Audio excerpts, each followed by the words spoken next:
Hello, hi there. This is Bree Boucher, and I am here today to talk to you about the Introvert's Guide to Launching. Now, before I get started, I would like to acknowledge that I'm presenting this session today on the lands of the Ngunnawal people. I also acknowledge the traditional custodians of the various lands on which you gather today, and any Aboriginal and Torres Strait Islander people listening today. I pay my respects to elders past, present, and emerging, and I acknowledge their perpetual connection to land, waters, sky, and community, and I do so with gratitude and respect. All right. So, as I said, we're going to be diving into some Introvert's Guide to Launching very soon. But before we do, I wanted to introduce myself. If you haven't already realized, my name is Bree Boucher, and I am a introvert. Funnily enough, I am Australian. If you hadn't quite picked up the accent. So, as I started off, I'm an introvert, and I thought I would talk to you a lot about how I launch, and I'll go through in more detail, what that looks like in a moment. But firstly, let's do a little bit of introduction of myself to you. So I'm an INFJ. So if you're familiar with the Myers-Briggs sort of profiling, INFJ is one of the like lowest percent in all of the different types of profiles, and it's one of this quirky sort of difference between your traditional introverts in that we're people persons. So we like to still be around people, and we can actually draw energy from being around people, but like any other introvert, we still need to be by ourselves to recharge and to recalibrate. So there's this sort of like balance of needing to be around people, but not so many that we get drained really quickly, and not to the extent that we're like fully extroverted. So I think that any other INFJs will understand what I'm talking about, but for all the other introverts out there that might be watching and listening in today, some of the things that I talk about might seem really strange from an introvert's perspective, because I am able to lean into my extrovert nature if I need to, and I have done so in the past. But there's this balance of finding, where I'm going to drain myself, and where it's going to take me too far out, and like needing to rest and sort of recharge by myself for a lot longer. So things like social media is one of the sort of examples that can really drain a lot of introverts. But for me, I found it quite something that I was energized from. So, enough about that. I'm an aerialist. So, that is something that I really enjoy. I love the trapeze. And so it's not the swinging sort of trapeze like you see in the circus, it's actually static. So they sort of just hang down, the ropes hang down, and have some that like spin, spin around, and you can sort of kind of spin as you do your sort of tricks and everything. But the majority of the time when I'm sort of doing the trapeze, it's very much static, and yeah, lots of kind of like fun bar work and rope work. It's all really cool. So I've been doing that for a few years, and I like to teach teenagers how to do it as well. I sort of support my local studio in assisting, yeah, people how to do all of this. So it's cool. I'm a wife and I'm a fur mama, and I mentioned the fur mama perspective part because there's a good chance that my lovely dogs will make an appearance throughout this presentation. So if you hear some barking in the background, it's quite possible that they're my dogs. I have two red heelers, which Australian cattle dogs, and most of the time people would be familiar with like the sort of blue black version. Mine are red, and yeah, they're so gorgeous. And I also have a tabby cat as well. They all get along really well, which is amazing. I'm an Aries sun, born in April. I'm a manifesting generator, which also kind of like will play into how I launch, and how, I have a lot of ideas and a lot of things sort of going on. So, you know, obviously you may not be a manifesting generator, but this is sort of like the perspective of where I'm coming from, I suppose, as for context. So I'm a coach. I am a life and success coach, NLP practitioner, EFT practitioner, and hypnosis practitioner as well. So I started all of that together a few years ago, 2 years ago now, and that kind of just becomes part of the melting pot, part of what I offer, part of, who I am and what I'm all about. I'm an educator, a mentor, an artist, a creator, and a designer. So I studied interior design and I do dabble in that every now and then with clients, but it's certainly kind of, as you can sort of see, the manifesting generator side of me comes into play. And I'm basically a multi-passionate kind of entrepreneur. So I have lots of things going on all at once, and they could be in different areas and different aspects. But for the most part, I am an online business manager and strategist. So I love to work with people in their businesses and really kind of like expand their potential and scale them. Launching is one of my favorite things to do. It's one of the projects sort of aspects that I love to do with people. And I also love, all of the sort of lead generation aspects. So it kind of all plays in together. Lead generation, launching, projects like that are really fun for me. So I might take a few sips of water in throughout this. So I may pause or I may just take a quick sip while I'm going. So just to make sure that I keep my energy up and yeah, everything goes to plan. All right. So what does this look like today?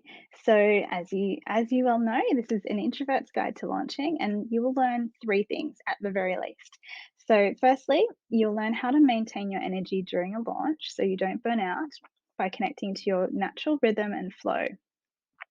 I'm going to show you how to lean into introverted nature to launch your way. So while I'll be teaching you like what's worked for me and why, the reason I don't like to prescribe things to people. I don't, and particularly with introverts, we all need to kind of like work to our strengths. So what I will be sharing with you is things that have worked for me and why they've worked so that you can kind of figure out if they're going to work for you. So potentially there's something that you haven't done before that you would like to try.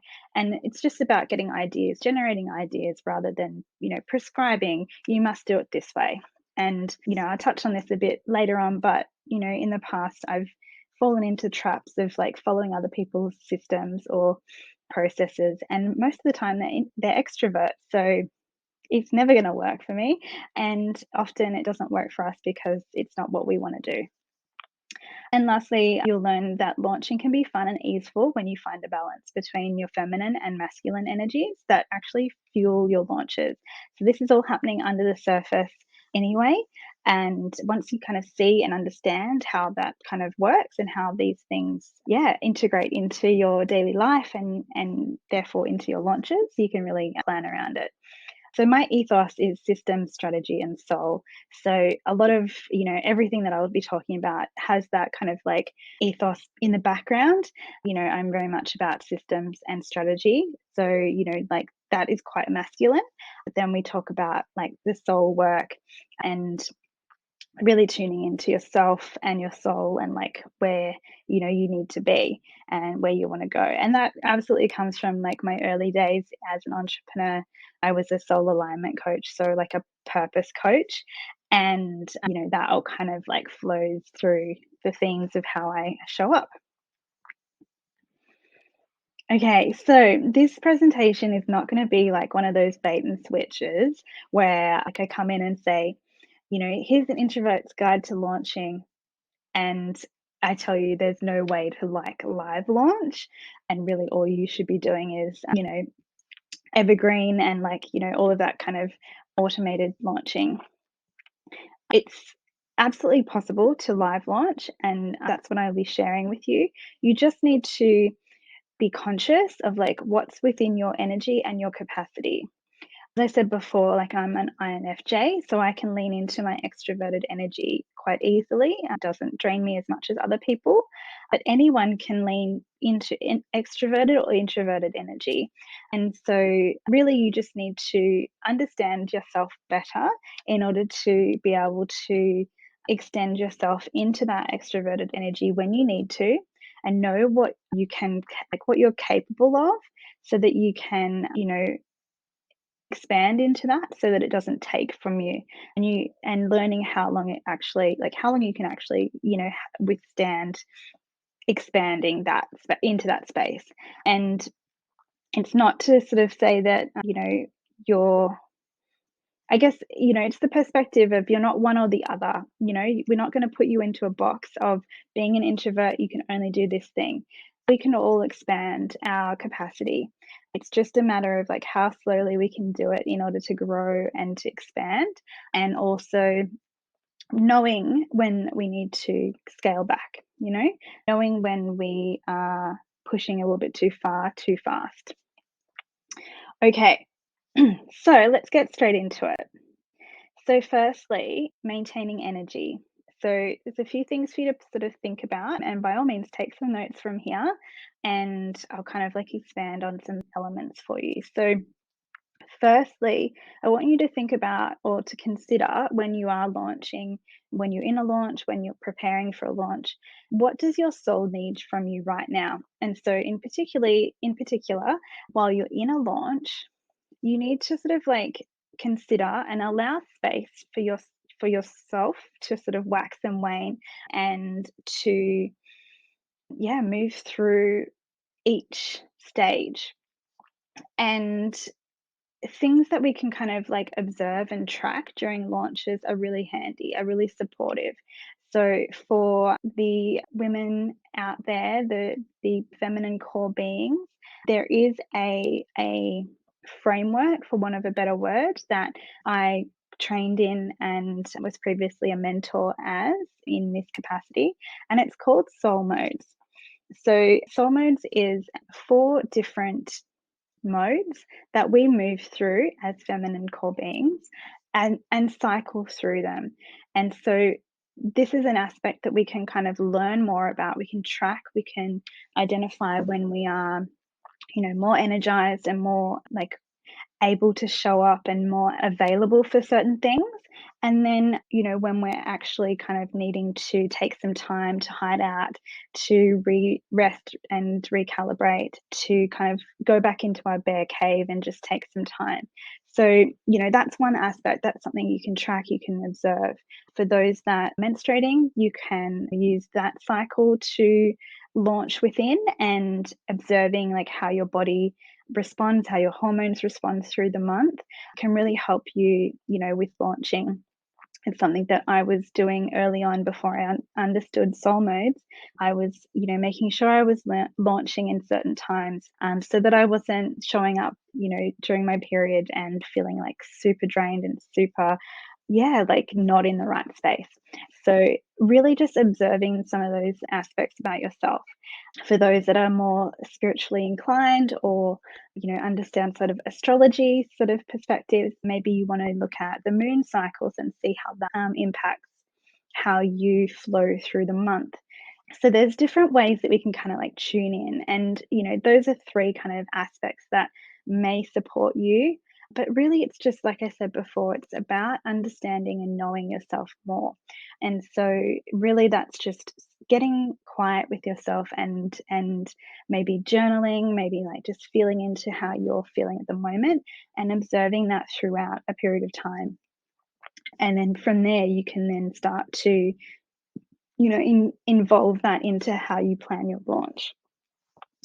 So, this could be a bit of a slow burn, like a little bit of a slower kind of approach to how you're launching, or just generally like while you do launch, like observing how you're feeling. Maybe it is having a bit of a journaling practice each day to understand how you're feeling in that moment, so that you can look back that on that when you're auditing and like, debriefing your launch. You can see how, you've grown, and how things were hard in certain times, and sometimes they were really easy. And so there's that pattern, there's that rhythm that we can kind of tune into.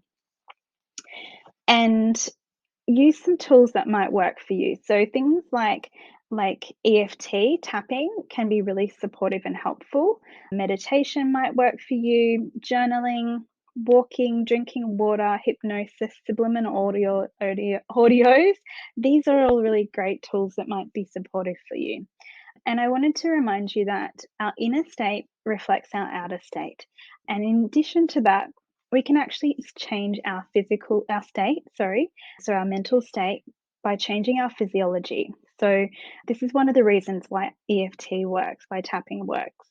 This is why when we go out for a walk, our brains, like start to like process things, and we can take some time just to like think, and there's this quiet space for us because our bodies are moving, other things are sort of starting to happen internally as well.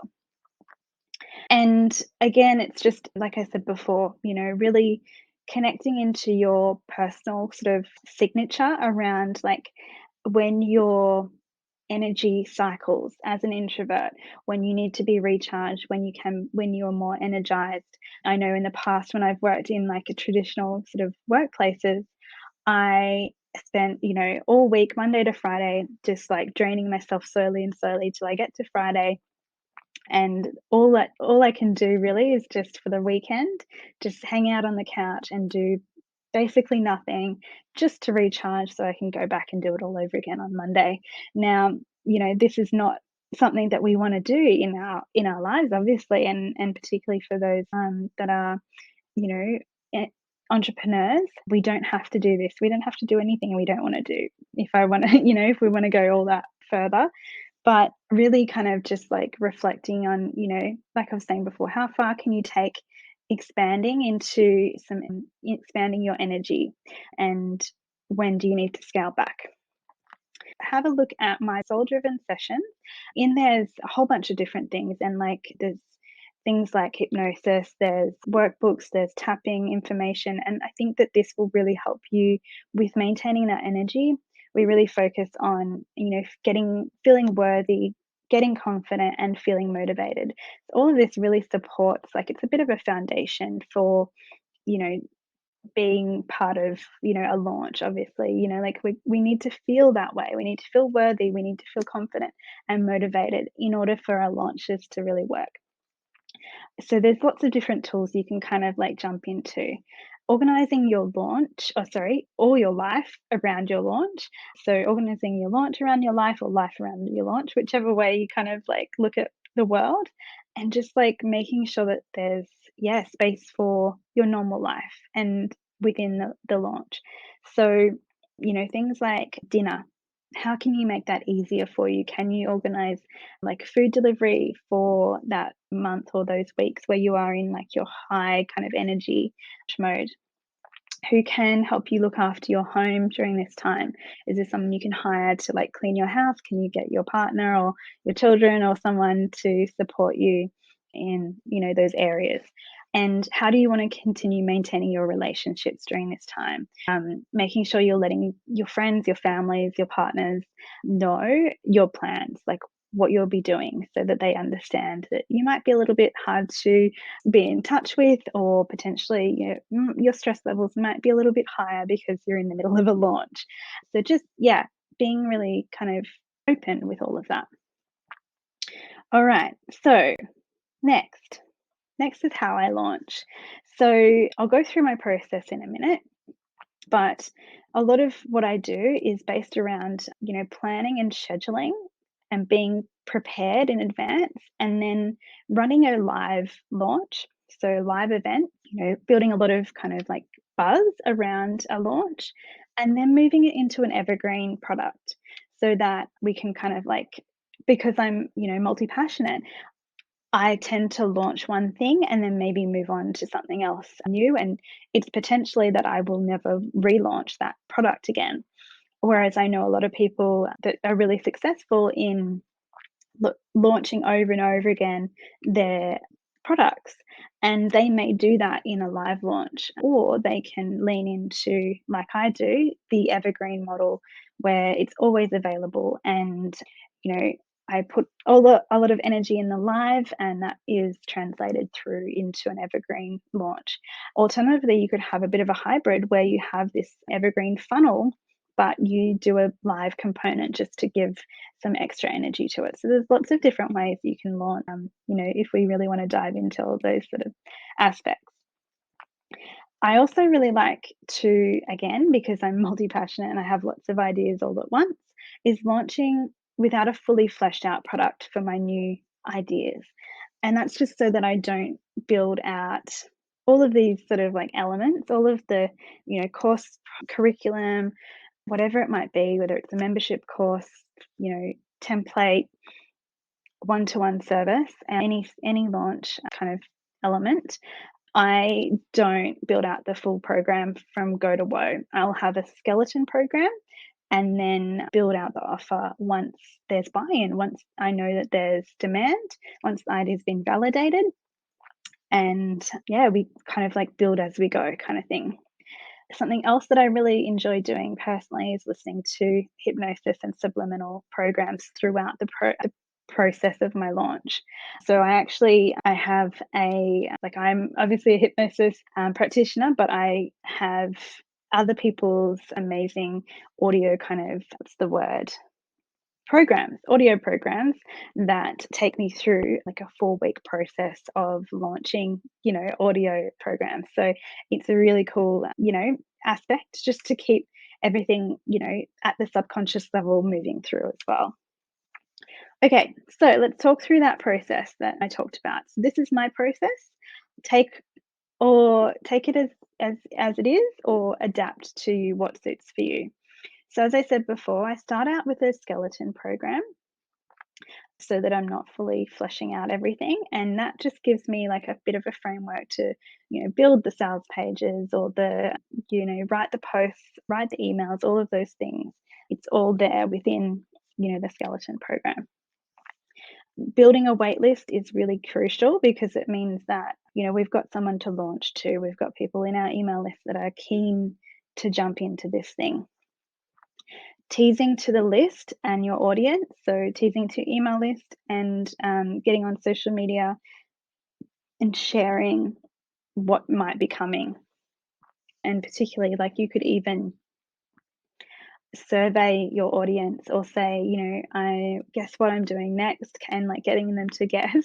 Or yeah, there's so many different ways, particularly I always think about stories when I think about like teasing to the audience. There's so much connection you can have in that space. So leaning into social media if that works for you. Otherwise, you have built your wait list, so now you can start to like tease it out to them. Before you actually do fully launch, I like to pre-sale to the list or give them like early access. And particularly, potentially, there might be an early bird offer that they get, ahead of other people. There's a live event of some description. So that could be like a webinar we all know about. It could be a 3-part live series like that goes live in their Facebook group. It could be a audio program. That's something that I am developing at the moment. And one of the free things you can do, I'll talk about at the end. So there's lots of different ways, it can be, as big as you want to go, or bring it back down and just have, something that is a little bit more low key for you and potentially pre-recorded. So even though it's a live, launch, you can pre-record those things. And that really just helps with our energy flow. So after that live event happens, we then open the cart, and that goes for a couple of weeks, depending on, your need to keep that sort of, or your ability to keep that momentum going. So again, it's about knowing how long you can actually maintain the energy throughout this launch. We have, before the cart closes, we have some last minute offers that come out and that kind of like weren't available before. So that could be an extended payment plan. It could be a last minute bonus. It could be scholarship offers. There's a whole bunch of different things you can do just to bring in those last minute kind of like excitement from the people that have been like reading the emails over and over again. Sales page, should I, shouldn't I? All of those, like getting them over the kind of, over the edge, getting them into that program. Cart closes, and then if you're still having conversations with people, maybe you're talking to people in DMs, maybe there's some emails going on, have something that you can offer to those people. Even though the cart's closed, you can say, look, I know that we were talking and you still weren't sure. I just want to give you this last chance to jump in on XYZ, and it's going to include this small thing that will give you a value, that's valuable to the person at the other end, but isn't high value, like high expenditure of your energy from your perspective. So maybe it's something evergreen that you've already developed. Perhaps it's like a Voxer session or something like that. Um, just having that last final hurrah potentially coming through. And then at that point is when we actually build out the offer, because we've got people selling, sold into it, and we can develop that either as we go through the program. You can lay out the foundation and just develop, like, do the recordings of the video at that point, or work on it and then have everything open, within a 2-week period or whatever you decide. Lastly, with any launch, we really need to audit and debrief that. We really need to sort of look back. I mean, each kind of like day, it's really great to get into, hey, how do I feel about this launch today? What do I need to do to, expand, improve, all of those sort of things? Like, it's great to have that on a daily basis. But at the very least, we need to be looking at it from at the end. How did we go? Did we meet our goals? What things could we have done differently? What can we evolve next time? All of those sorts of things. And then lastly, we want to repurpose it into an evergreen if that is something that you want to do. So that's how I launch. And now I want to talk to you about, like, what's worked for me. So the things that have worked for me are my systems and my strategy. So things like using Asana for project management, my strategy around, like, that sort of process and how I launch, the things that have worked for me, and understanding, all of that sort of stuff. Using Airtable, using, things like Google Sheets, all of those sort of systems that work for me, I really, bring in and keep using. There's no point in, like, reinventing the wheel if everything's working for you. Annual vision planning, and then quarterly planning. So what that means is, at the start of each year, I have, like, a moment to sort of just dig into what my vision is for the year, and then I map out what that looks like from a quarterly perspective. So, it could be, like, launch XYZ within, this quarter. And I map things out to a certain extent, but I don't drill into it until I'm planning for each new quarter. And so it's just a matter of, not going too deep, not going too far into it. I hold my, like, annual vision in mind, but really I just focus on a quarter at a time. And so launching comes into that. How many launches do I want to run per quarter? I need to launch first, personally, because of, the way that I generate ideas. It means that new ideas are always coming, and so it's a chance that I fall out of love of the original idea before I get a chance to launch it. So from my perspective, what works for me is launching fast. Lead generation into a waitlist or email list, I talked about that before. That works for me. That, is how I want to show up moving forward. It's more about my email list rather than being more present on social media. That's where my energy is telling me I need to go from now onwards.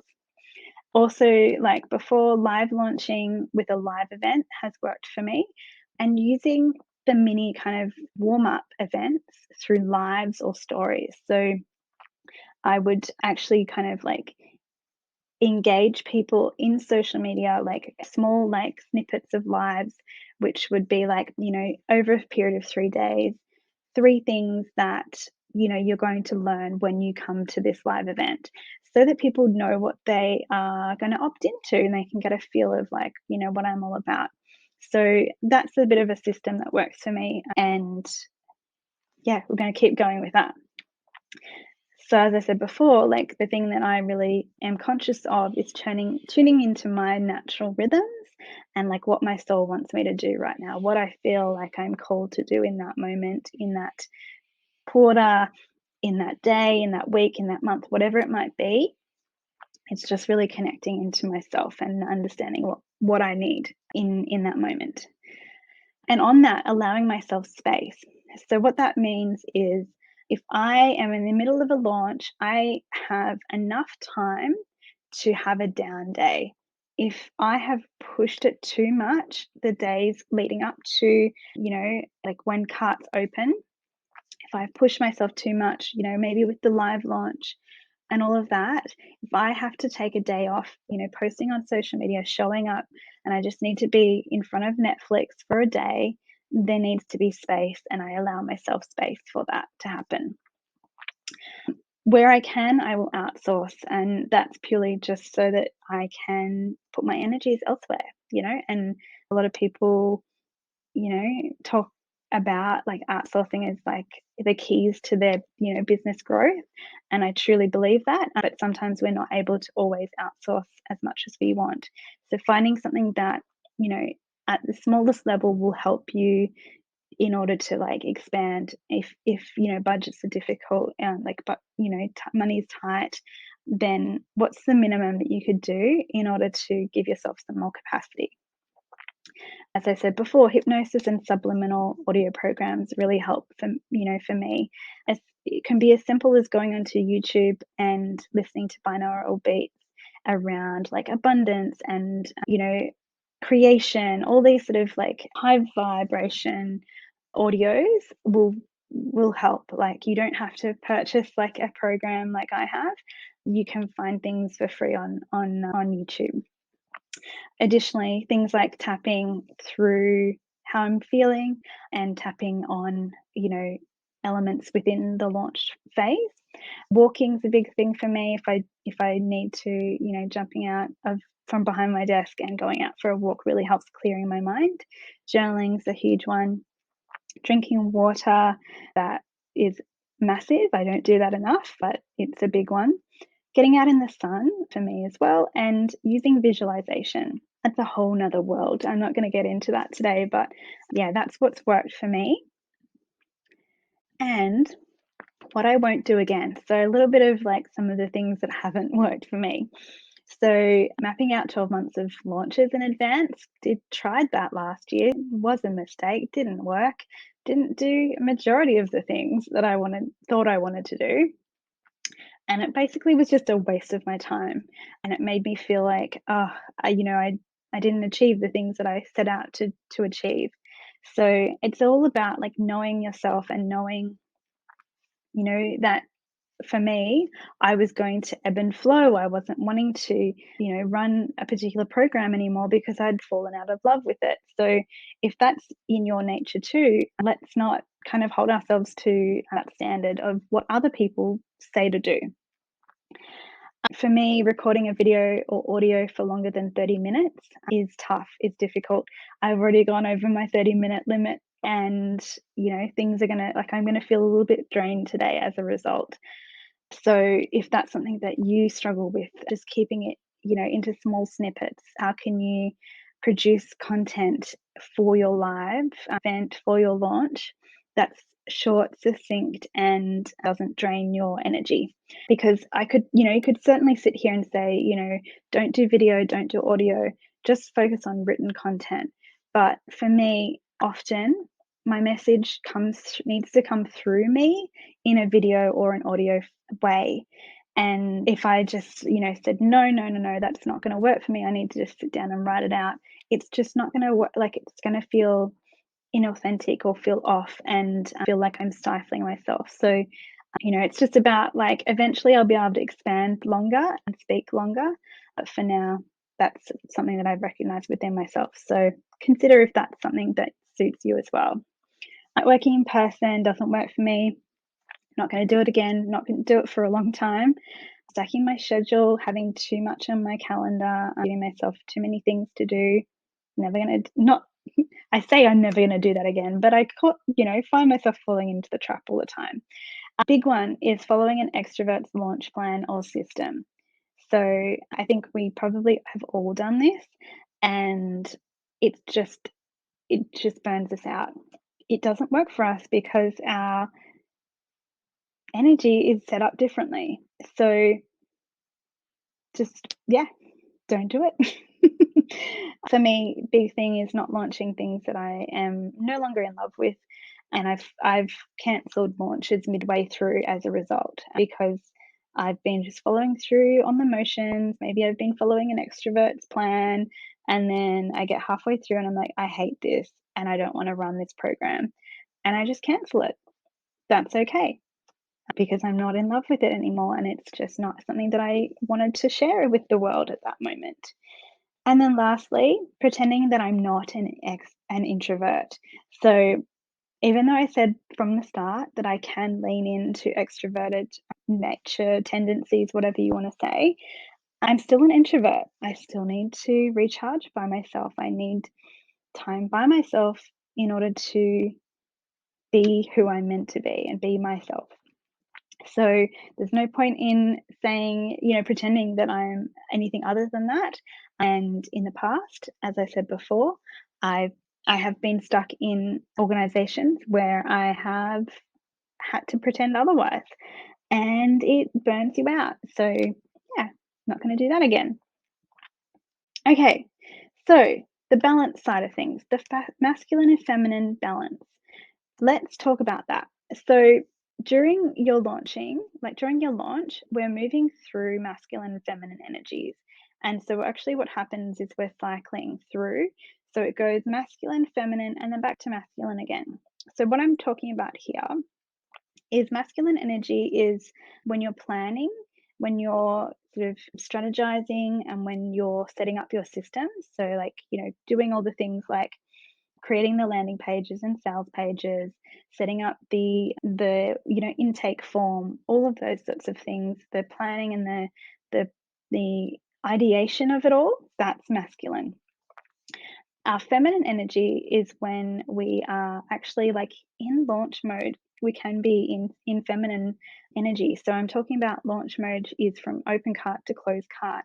When we if we want to actually really tap into it, we can flow through that open cart time frame by talking to people, leading and selling from soul. Just, being present and showing up in itself is a feminine energy, element. So just flowing, like think of it from the perspective of a river and a riverbank. So the masculine is our container that we've built as part of like that planning process. And so the container on a riverbank, sorry, on a river is a riverbank. And then the feminine is that river flowing through that bank, that sort of area.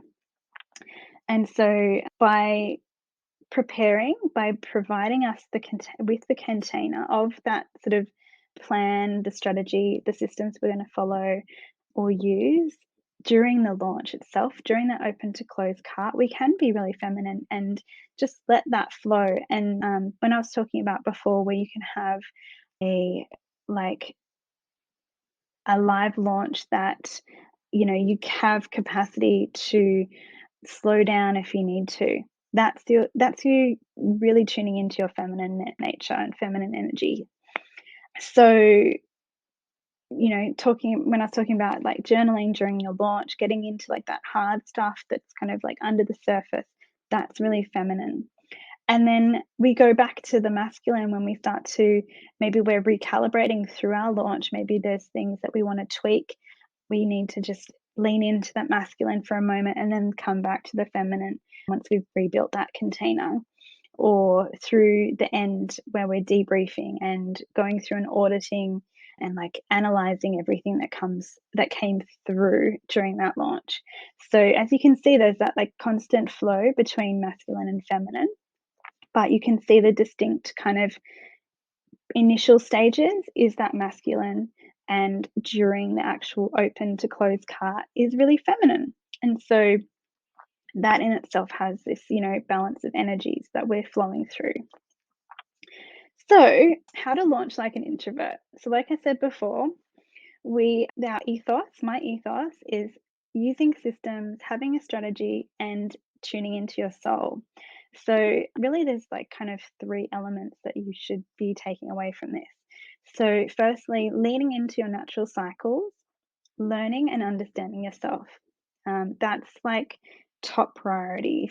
If you feel like you don't know how you can launch in this way, then the first thing you need to kind of do. Really get to know yourself more. Number 2 is launching is a cycle. We're cycling through masculine and feminine energy, so noticing what that looks like for you. Something that I like to think about is when we're actually planning, when we're writing out our ideas on paper, that's a feminine energy. That's, really flowy. You can sort of imagine like you bring out that butcher's paper, that big sheet of paper, get the markers out and you draw all over it and you do the mind maps. That's really flowy and feminine. But when we actually want to put it into a system, we want to get it on digital onto the computer, that's super masculine to me. Getting up into Airtable or Asana or ClickUp, whatever you use, and just like mapping it all out and putting it into a calendar and like scheduling it and all of that sort of stuff. That becomes really masculine. So, really identifying what that looks like for you and just knowing, okay, that's a feminine energy that I might have more space for and more energy for, like as an introvert. Potentially, the masculine things drain you a bit more. It might be different for you than it is for me.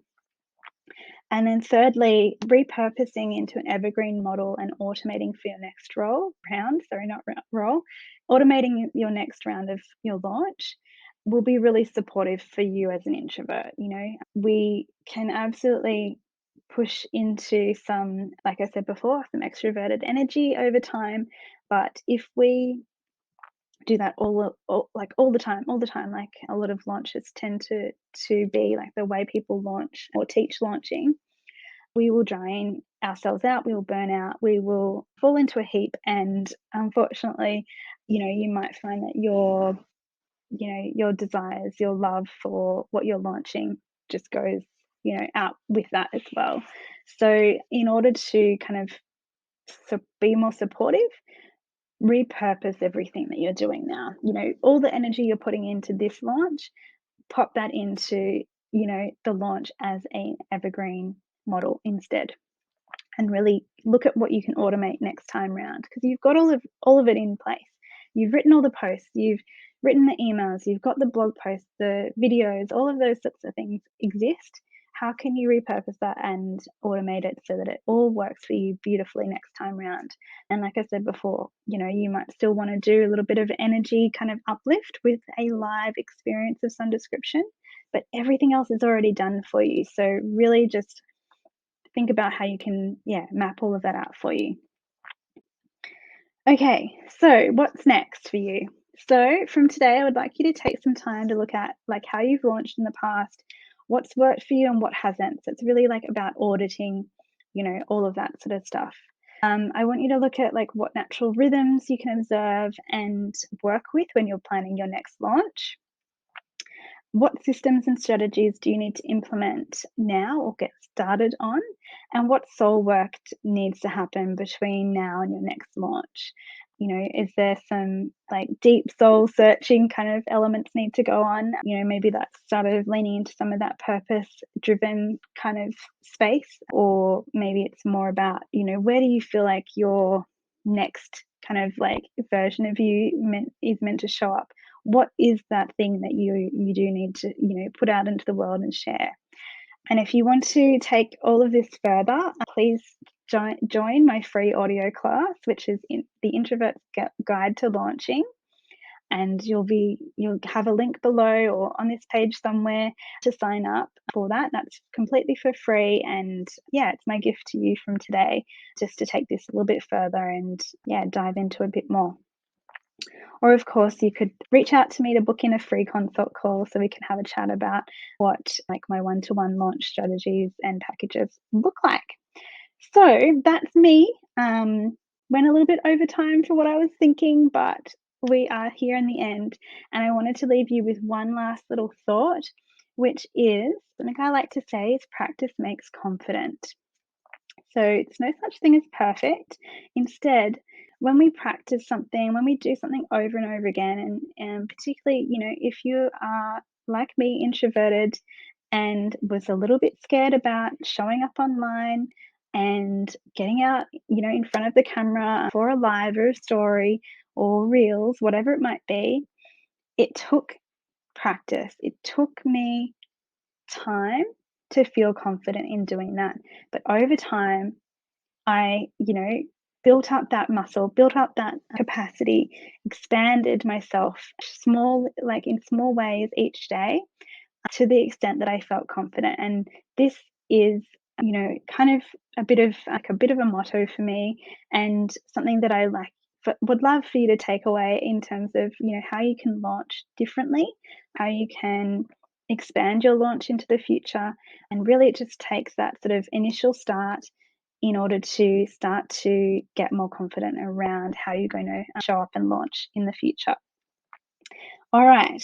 I hope you've enjoyed this. I look forward to connecting with you online, on socials, wherever you want to find me. Find me at the Brie Voucher or brievoucher.com. And of course, please feel free to opt into the free gift that is below. All right. I will hopefully see you again in the future. I'll see you later. Bye.